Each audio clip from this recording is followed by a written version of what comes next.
దినవృత్తాంతములు 2వ గ్రంథములోని 31వ అధ్యాయంలో ఉన్న 21 వచనములు.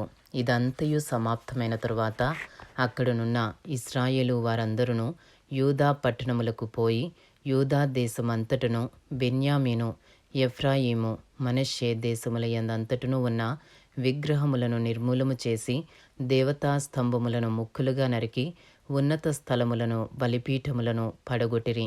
తరువాత ఇశ్రాయేలు వారందరూ తమ తమ పట్టణములలోనున్న తమ తమ స్వాస్యములకు తిరిగి వెళ్ళిరి. అంతటా హిజ్కియా ఎవరి సేవాధర్మము వారు జరుపుకొనున్నట్లుగా యాజకులను వరుసల ప్రకారముగాను లేవీయులను వారి వారి వరుసల ప్రకారముగాను నియమించెను. దహన బలులను సమాధాన బలులను అర్పించుటకును సేవను జరిగించుటకును కృతజ్ఞతాస్తుతులు చెల్లించుటకును యెహోవా పాలెపు ద్వారముల యొద్ద స్తుతులు చేయుటకును యాజకులను లేవీయులను నియమించెను. మరియు యెహోవా ధర్మశాస్త్రమునందు వ్రాయబడి ఉన్న విధిని బట్టి జరుగు ఉదయాస్తమయముల దహన బలులను విశ్రాంతి దినములకును అమావాస్యలకును నియామక కాలములకును ఏర్పడియున్న దహన బలులను అర్పించుటకై తనకు కలిగిన ఆస్తిలో నుండి రాజు ఒక భాగమును ఏర్పాటు చేసెను. మరియు యెహోవా ధర్మశాస్త్రమును బట్టి యాజకులను లేవీయులను ధైర్యము వహించి తమ పని జరుపుకున్నట్లు ఎవరి భాగములను వారికి ఇయ్యవలసినదని యెరూషలేములో కాపురమున్న జనులకు అతడు ఆజ్ఞాపించెను. ఆ ఆజ్ఞ వెల్లడి అగుటతోడనే ఇశ్రాయేలీలో ప్రథమ ఫలములైన ధాన్య ద్రాక్షరసములను నూనెను తేనెను సస్య ఫలములను విస్తారముగా తీసుకుని వచ్చిరి. సమస్తమైన వాటిలో నుండి 10వ వంతులను విస్తారముగా తీసుకుని వచ్చిరి. యూదా పట్టణములలో కాపురమున్న ఇశ్రాయేలు వారును యూదా వారును ఎద్దులలోను గొర్రెలలోను 10వ వంతును తమ దేవుడైన యెహోవాకు ప్రతిష్ఠితములైన వస్తువులలో 10వ వంతును తీసుకుని వచ్చి కుప్పలుగా కూర్చిరి.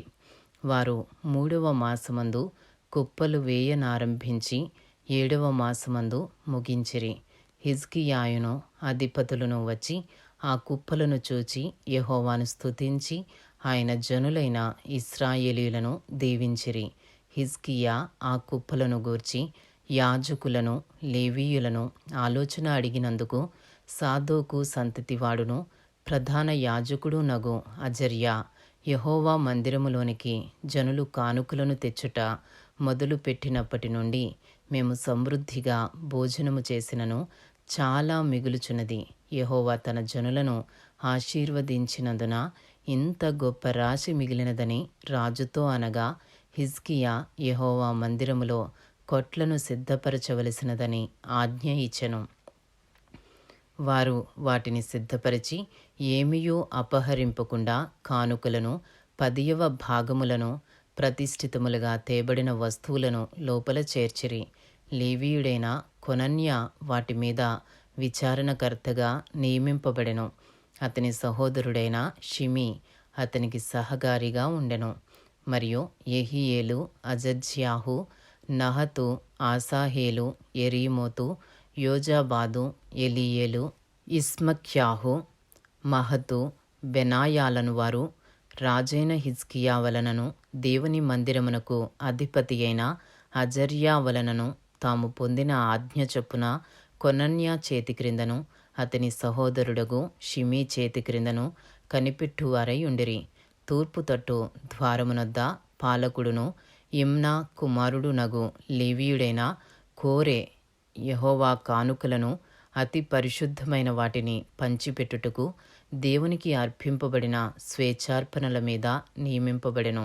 అతని చేతి క్రింద ఏదేను మిన్యామీను యేషూవ షెమయ అమర్య షెకన్య అనువారు నమ్మకమైన వారు గనుక యాజకుల పట్టణములందు పిన్న పెద్దలైన తమ సహోదరులకు వంతుల చొప్పున భాగములిచ్చుటకు నియమింపబడిరి.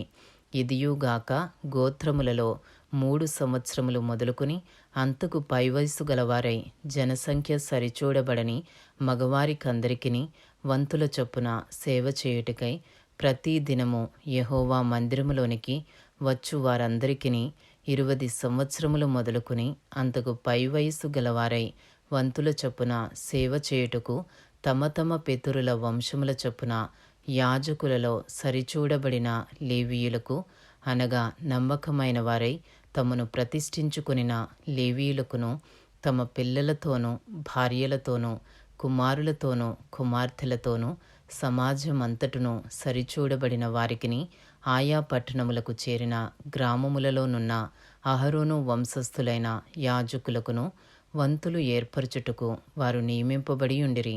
పేర్ల చేత చెప్పబడిన ఆ జనులు యాజకులలో పురుషులకందరికిని, లేవీయులలో వంశముల చొప్పున సరిచూడబడిన వారికందరికిని వంతులు ఏర్పరచుటకు నియమింపబడిరి.